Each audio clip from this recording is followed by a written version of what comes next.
Onko sä koskaan kelannut silleen, että kun säkin oot nyt parisuhteessa, että sä et voi olla koskaan täysin varma siitä, että mikä kaunis päivä sun eteen tulee vaikka tyyppi, jonka kanssa sun natsaa niin kuin paljon paremmin kuin sen nykyisen kanssa. Toi on diippi. Toi on muuten tosi diippi kela. Tai siis silleen, että rakkaus on aina päätös. Että kaksi ihmistä päättää, että ne niinku on vaan toistensa kanssa.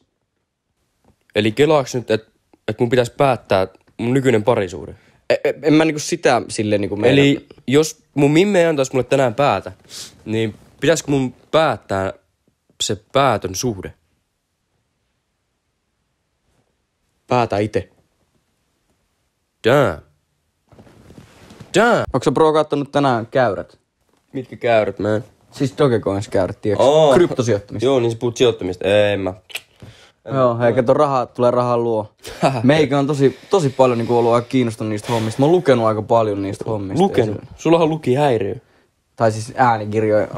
Äänikirjoja, joo, ne on vittu hyviä. Mäkin oon tietysti kuunnellut niitä silleen. No, mut toi sijoittaminen, niin mä tiedän, että mä kelaan se vähän eri tavalla. Miten sä kelaat? Siis silleen, jotenkin musta tuntuu, että mä haluan sijoittaa mieluummin itteeni.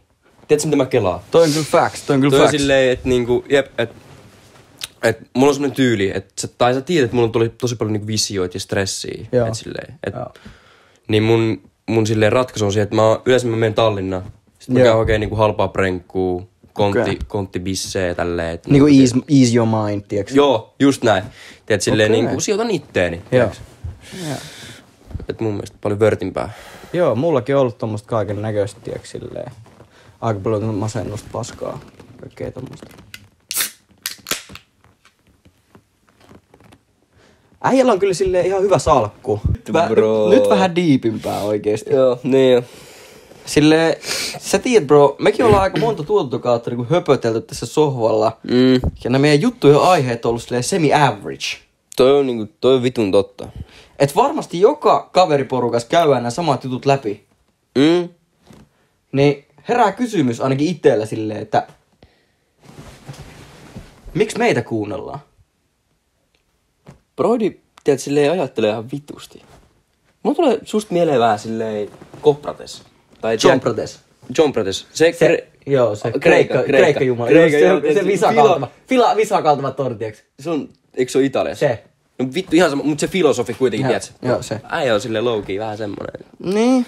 Mä oon sitä alkanut miettiä silleen, että tarviiks enää mitään taitoa tai lahjoja niinku olla vaikka räppäri? Tai luoda joku podcast, joka menestyy.